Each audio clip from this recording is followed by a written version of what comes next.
Good afternoon, everyone, and welcome to SMA Storytime. Here you'll find teachers, faculty, and staff from St. Mary's Academy helping read a book once a week. Today I get to start it. My name is Marlene Martin, and I am the assistant principal at St. Mary's Academy. Today's book is The Tale of Jeremy Fisher. Now, sometimes we think we know who's going to show up with a name like Mr. Jeremy Fisher. So who do you think is going to be Mr. Jeremy Fisher? Do you think he's going to be a little boy? Do you think he's going to be an animal? Well, guess what?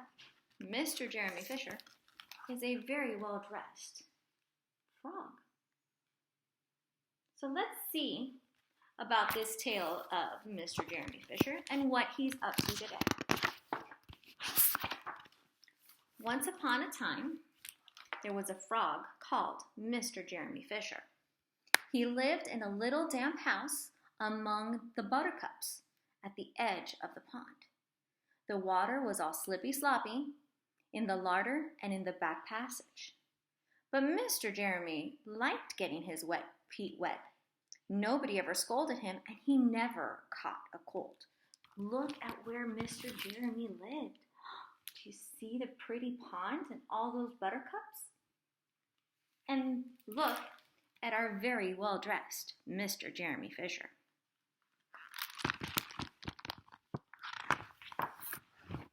He was quite pleased when he looked out and saw large drops of rain splashing in the pond.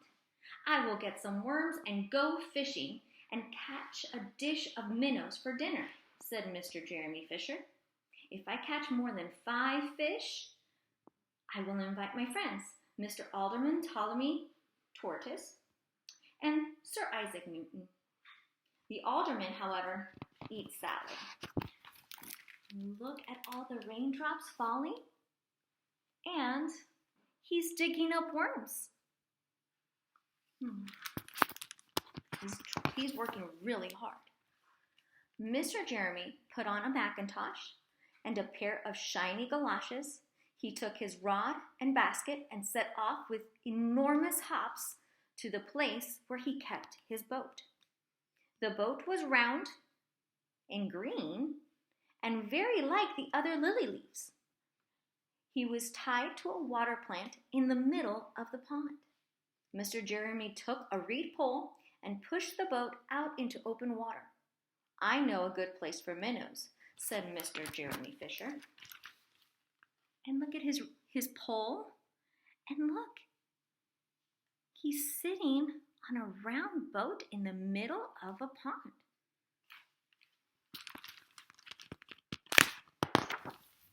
Mr. Jeremy stuck his pole into the mud and fastened his boat to it. Then he settled himself cross-legged and arranged his fishing tackle. He had the dearest little red float. His rod was a tough stalk of grass. He used grass. His line was a fine line of white horsehair, and he tied a little whirligig worm at the end. The rain trickled down his back, and for nearly an hour, he stared at the float. "This is getting tiresome. I think I should like some lunch," he said, Mr. Jeremy Fisher. Look at him fishing, and look at his boat. It's a lily pad. And he was sitting there cross-legged for a whole hour and didn't catch anything. He definitely needs some lunch.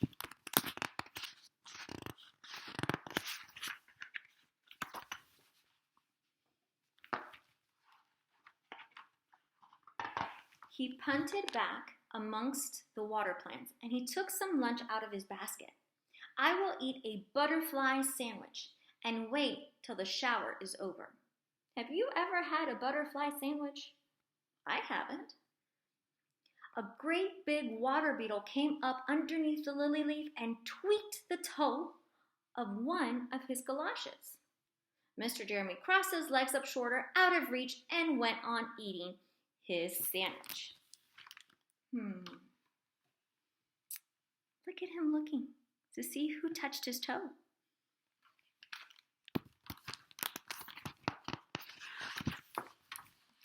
Once or twice something moved about with a rustle and a splash among the rushes of the side of the pond. "I trust that is not a rat," said Mr. Jeremy Fisher. "I think I'd better get away from here." Mr. Jeremy shoved the boat out again a little way and dropped in the bait. There was a bite almost directly. The float gave a tremendous bobbit, so he finally caught something. Look, the bobbit went down into the pond. "A minnow, a minnow! I have him by the nose!" cried Mr. Jeremy Fisher, jerking up his rod. But what a horrible surprise! Instead of a smooth, fat minnow, Jeremy landed little Jack Sharp, the stickleback, covered with spines.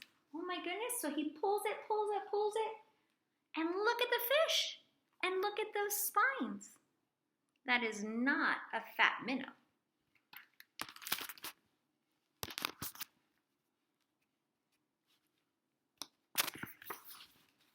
The stickleback floundered about in the boat, pricked and snapped until he was quite out of breath. Then he jumped back into the water. And a shoal of other little fish put their heads out and laughed at Mr. Jeremy Fisher. And while Mr. Jeremy sat disconsolately on the edge of the boat, sucking his sore fingers and peering down into the water, a much worse thing happened. A really frightful thing it would have been if Mr. Jeremy had not been wearing his Macintosh. Do you all know what a Macintosh is? And look at all the fish. Let's see if we can figure out what a Macintosh is. He's wearing a Macintosh. Let's see. A great big enormous trout came up kerflop-lop-lopping with a splash, and it seized Mr. Jeremy with a snap. Ow, ow, ow! And then it turned and dived down to the bottom of the pond.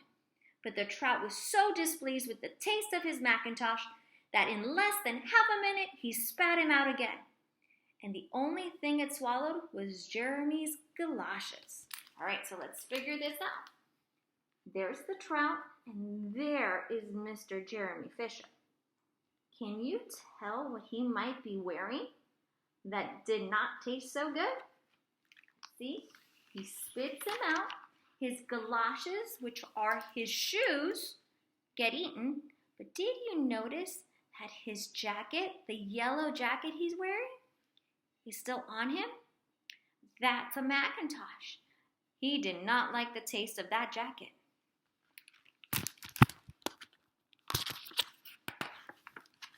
Mr. Jeremy bounced up to the surface of the water like a cork in the bubbles out of soda water bottle.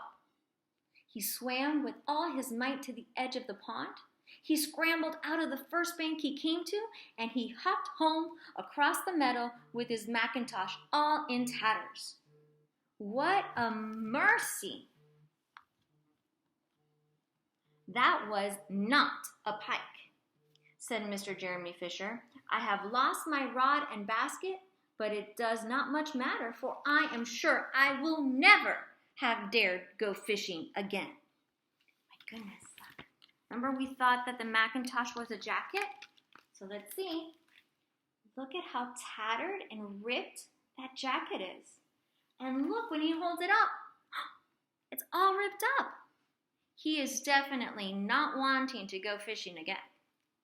That's scary, huh? Let's see what happens. He put some sticking plaster on his fingers, and his friends both came to dinner. He could not offer them fish, but he had something else in his larder. Sir Isaac Newton wore his black and gold waistcoat, and Mr. Alderbottom Ptolemy Tortoise brought a salad with him in a string bag. So his friends came over anyway. You see, there's the tortoise, and there is Sir Isaac Newton in his jacket. You see that black coat? And look, there's our friend.